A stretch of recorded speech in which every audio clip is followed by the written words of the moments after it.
Mr. President, Senator from Utah. ask unanimous consent that the quorum call be suspended. Without objection. Mr. President, this is now the 17th time I've come to the Senate chamber specifically to speak against President Biden's vaccine mandate. I've pledged before, and I pledge again today, to continue this fight until we beat the mandate. Now, thankfully, progress has been made on this front. The U.S. Court of Appeals for the Fifth Circuit last week halted enforcement of President Biden's general mandate. They did so directing their ruling specifically to the OSHA portion of the mandate. This is the one that applies to all workers everywhere and in any place of employment with more than 100 workers. I, along with millions of Americans, am grateful that the U.S. court system performed its role in protecting the separation of powers and otherwise protecting the limits on government written into our laws and our Constitution. It's also encouraging to see the government agency charged with enforcing the general mandate, that is OSHA, has now halted the enforcement of the mandate and is complying with the order issued by the U.S. Court of Appeals for the Fifth Circuit. This, however, does not end President Biden's vaccine mandates. That mandate in particular remains the subject of ongoing litigation.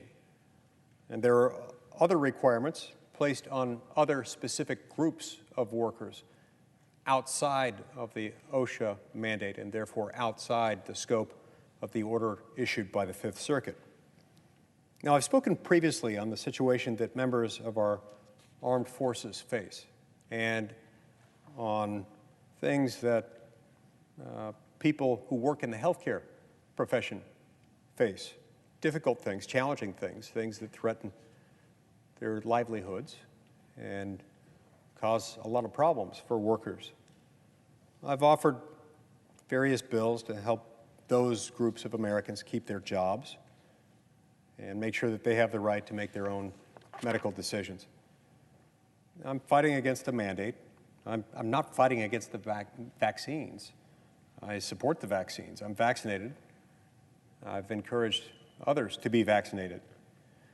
I see the development of these vaccines as something of a modern medical miracle, one that's protecting so many millions of Americans from the harms of COVID.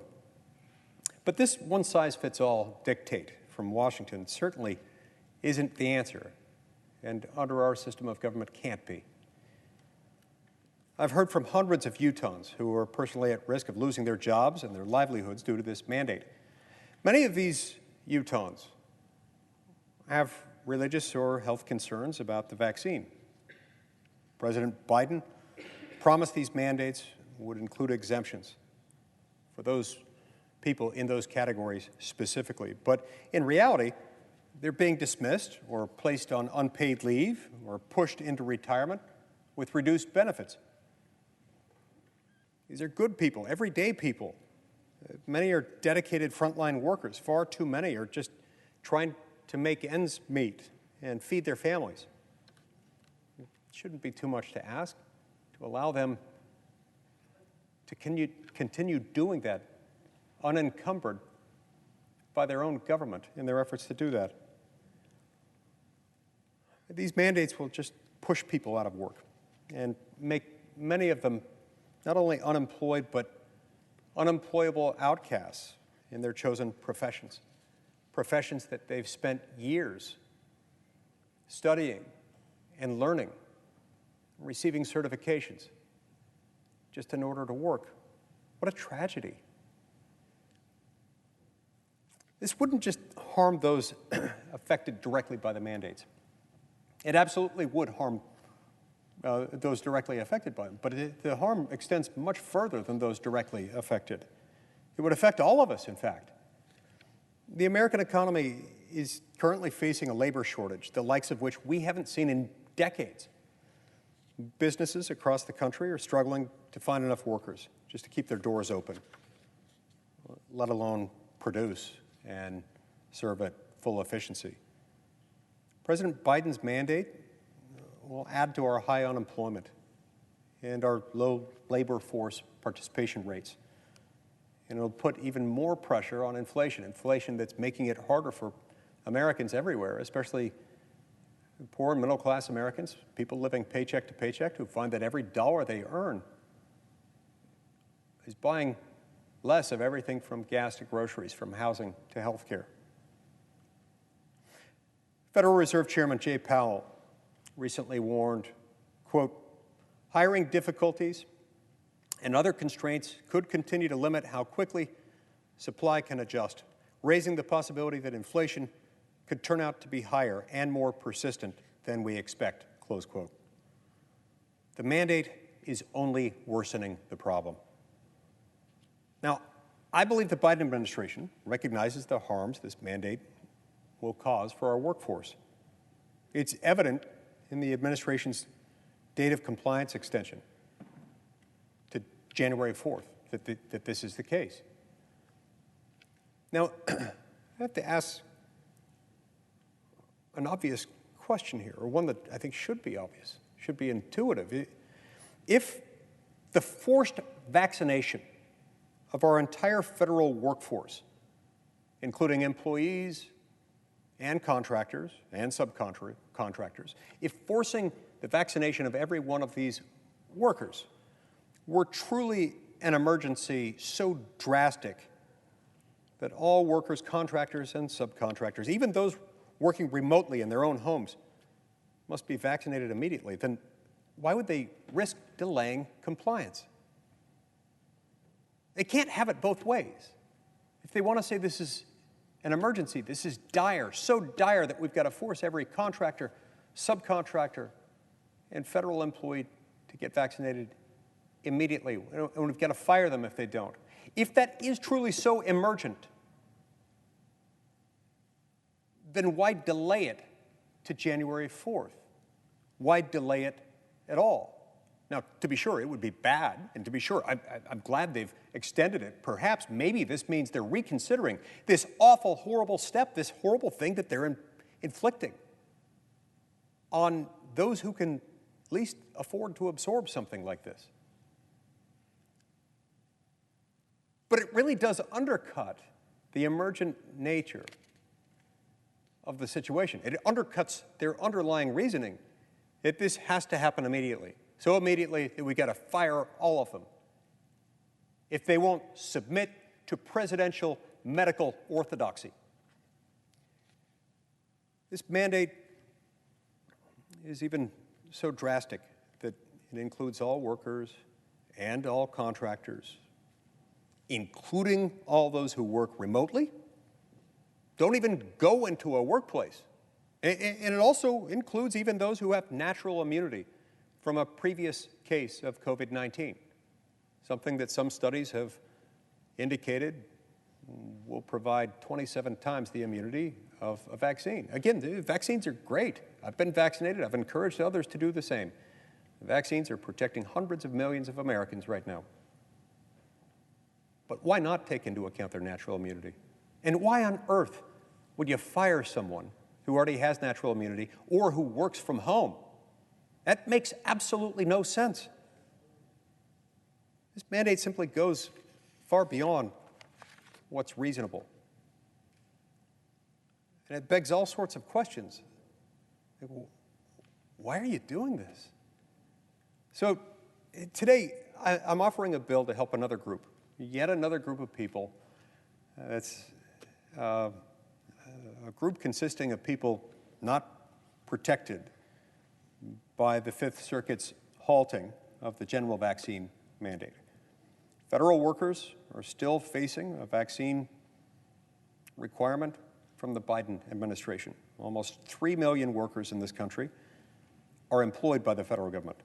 Many of them have reached out to me and my office who are concerned about losing their jobs due to this mandate. I know I'm not the only one.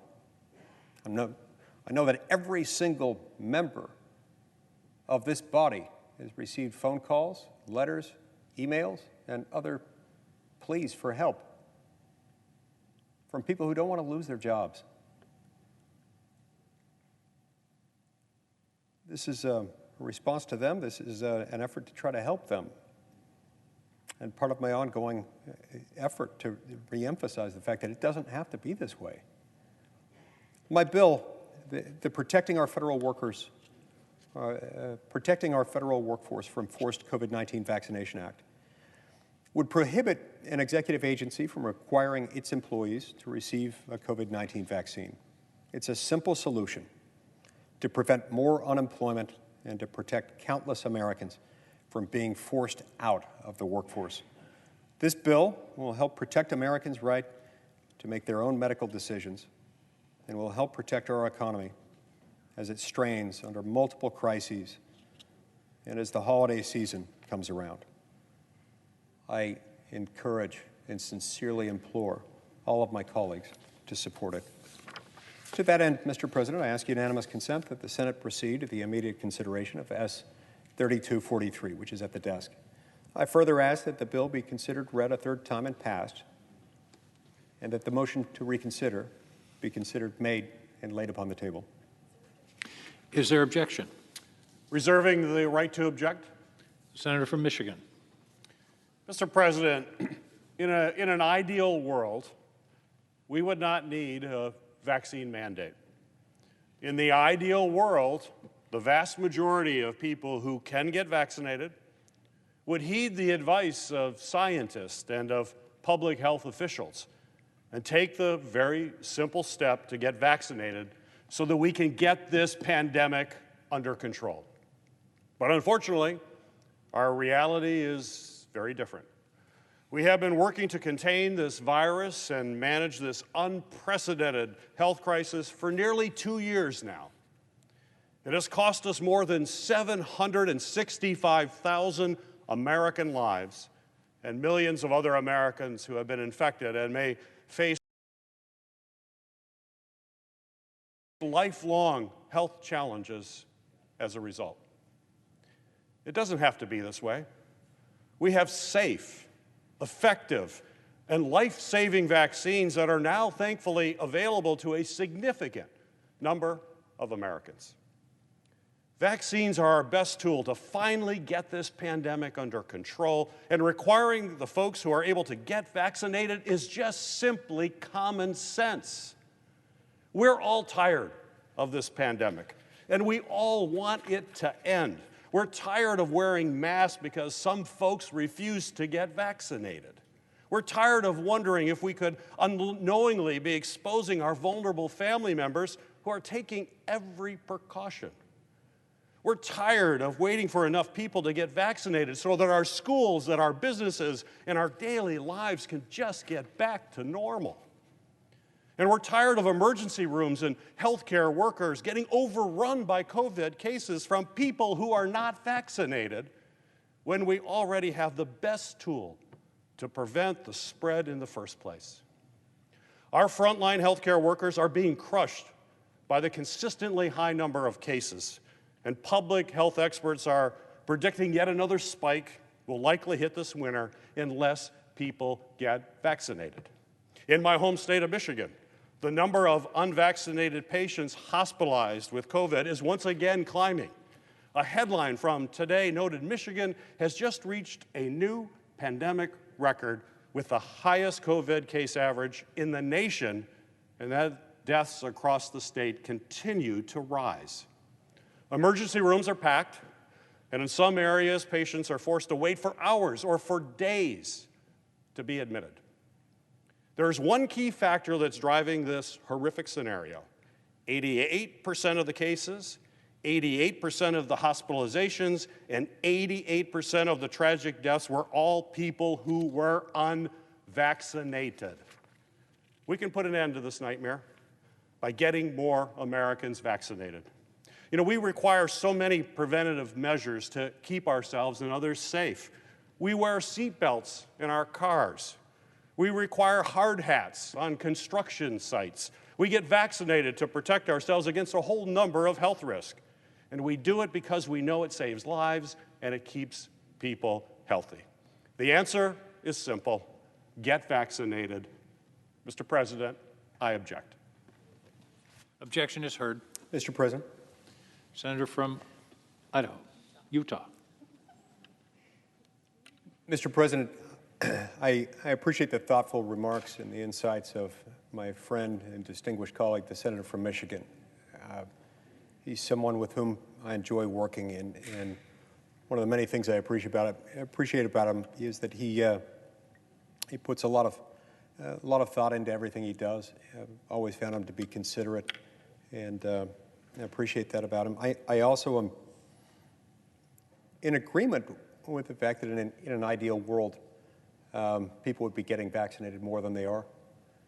And in that world, if more people got vaccinated, I do think there would be fewer hospitalizations, fewer deaths, fewer COVID infections. And there are a lot of data sources supporting that.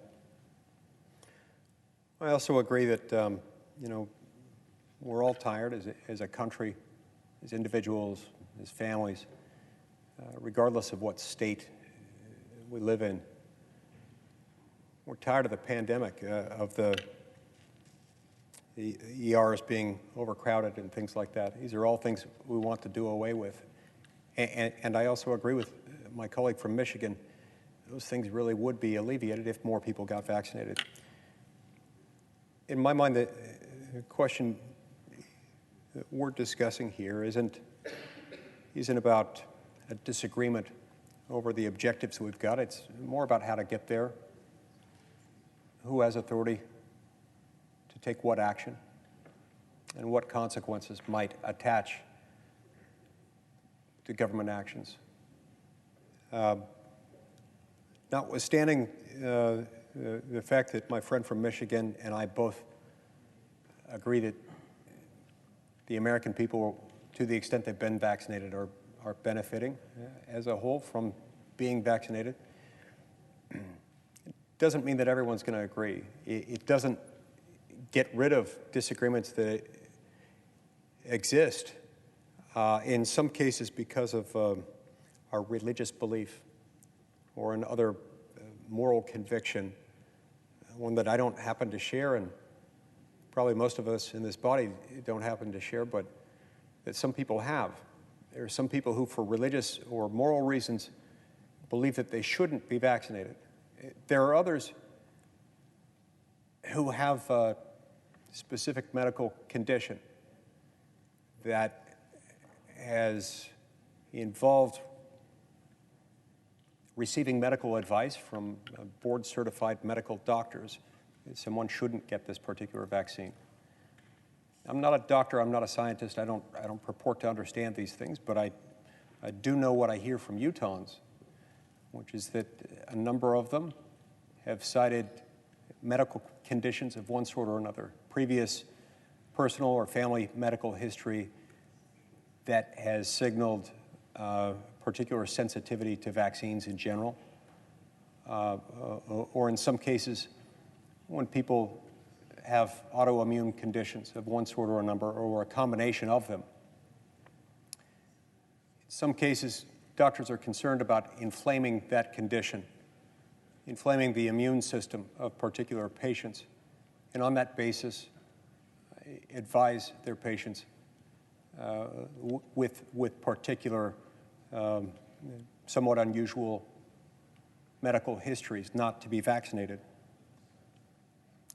There are others still who might not fit into either of these categories, but might consist of people who have already had the coronavirus and have recovered from it at some point over the last 18 months. There are studies indicating that natural immunity is real, and that have suggested that natural immunity can convey comparable immunity to that available under the vaccine. Some of the studies have indicated that that immunity could not only be as strong as, but in some cases 27 times stronger than, that conferred by the vaccine. I have both. I had the coronavirus over a year ago, and I still chose to be vaccinated in addition to that. My own experience with the coronavirus wasn't all that pleasant. It wasn't an experience that I care to relive. And in consultation with my doctor, I concluded that it was a good thing for me to get it. I was willing to get it, especially upon learning that it might help protect me even further if I also had the vaccine, in addition to having natural immunity. But you know, not everybody is going to reach the same conclusions. And one of the struggles that we've had as a country involves difficult questions that people face when they disagree, when they have a genuine disagreement. We've got to be careful about how we use government power, because government power necessarily involves the use of force.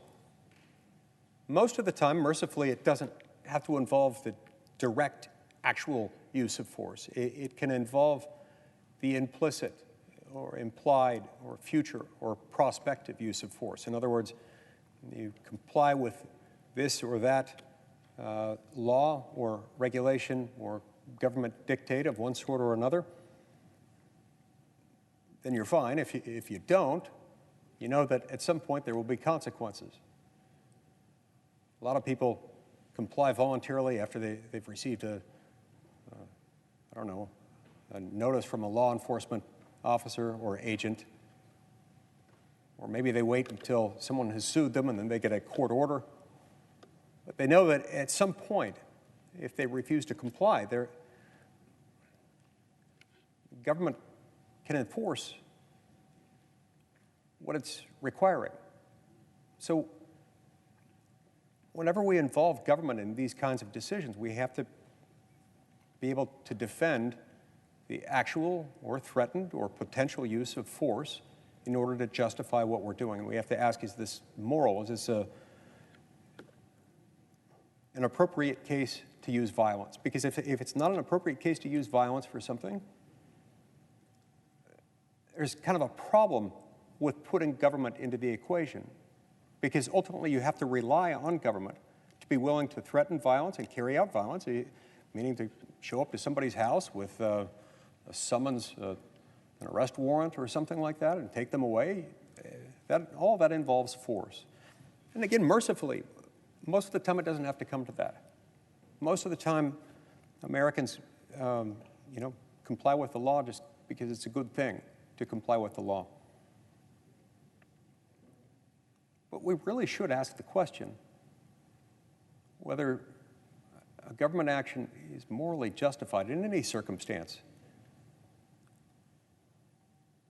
to such a degree that the use of violence would be warranted if it came to that. I struggle to accept the proposition that it's okay to use violence to force someone to get a COVID-19 vaccine. As much as I love the fact that the vaccines are available and are a real blessing, something of a modern medical miracle, I can't get comfortable with the idea of using violence to force people who have another opinion to comply.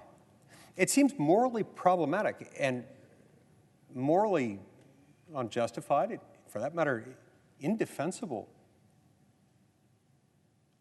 for the government to tell someone, if you don't get this shot, you will get fired. And in fact, to tell their employer, you must fire this person if this person doesn't get the vaccine, even if this person has a good faith religious belief against it, even if this person has natural immunity or has some particular medical condition causing his or her board-certified medical doctor to advise against receiving the jab. That isn't moral. To say to that person, you didn't comply with a presidential medical edict, so you're fired. And to tell the employer, if you don't fire that person, you're going to be the subject of punitive fines that will cripple any business. And I literally mean any business. I don't think there is a business in America subject to these mandates that could survive the crippling, deliberately cruel fines that are levied under them. Not a one. This isn't right. It's not moral. Deep down, we know it. In fact, according to a recent poll, a poll conducted and reported by Axios, hardly a right-wing publication. It involved a question. The poll question was something along the lines of, should a person who declines to be vaccinated be fired for not being vaccinated? 14% agreed that that's okay. 14%, only 14 out of 100 Americans said, yeah, that makes sense. That's okay. Fire the sucker. Fire him. Fire her. They don't matter.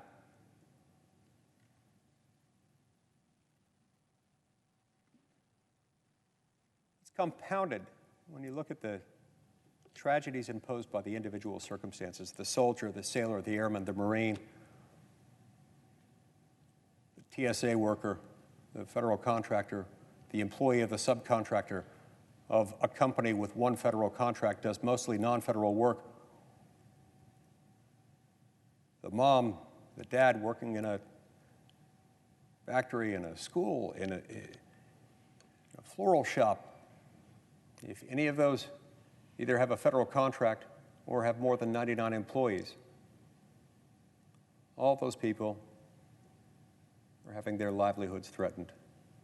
It's not just a job, it's in many cases, as is the case in the healthcare industry, for example.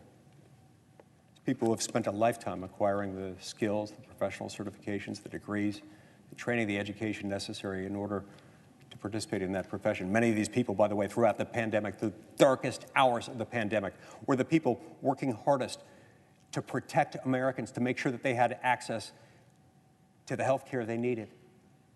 Those same people are now being told, oh, you're not good enough, you don't deserve a job, you're going to be fired. Even if you've got a medical condition that precludes it.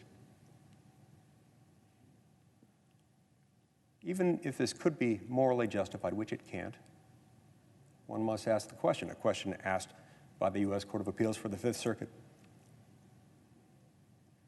Does Congress, does the federal government have the power to order such a widespread vaccine mandate? It doesn't. The OSHA mandate, for example. Constitutionally, it'd have to be predicated on Congress's authority under the Commerce Clause, which gives us the power to regulate trade or commerce between the states with foreign nations and with the Indian tribes.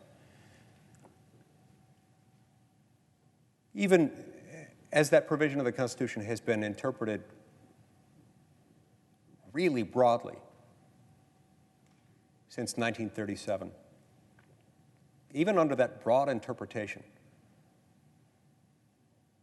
one that has seen only 3 acts of Congress over the last 84 years being deemed outside of Congress's authority under the Commerce Clause. I mean, you have to almost try hard to pass legislation predicated on Commerce Clause authority that doesn't fall within it. But even under that, this doesn't pass the test. It's not, by its nature, economic activity. In fact, it's not activity. You're punishing non-activity. So even under these high watermark precedents from the New Deal era, establishing a very deferential standard of review for exercises of Commerce Clause authority by Congress, this doesn't even pass that. And even if it did, which it doesn't, you'd still have to identify, in the case of the OSHA mandate, a definable delegation of authority from Congress using some intelligible principle authorizing this kind of action. You will not find that. It's not there. I've reviewed upside down, sideways, backwards, forwards, the statutory text at issue with regard to OSHA. It does not provide this authority. The moral authority is lacking. the constitutional authority is lacking. There is no power delegated by the Congress to OSHA to do this. It's not defensible. Now, look, I'm glad that delays on some of these mandates have been imposed. I'm glad that OSHA is at least agreeing to comply with the order of the U.S. Court of Appeals for the Fifth Circuit, and at least for the duration of that litigation, enforcement will be halted. I hope and I fully expect that the ultimate resolution of that case will be consistent with what the Fifth Circuit ruled last week. In fact, I have little doubt that it will be. This is in some ways the most brazen act of presidential overreach that we've seen in a single directive since President Harry Truman on April 8th, 1952, issued an order seizing every steel mill in the United States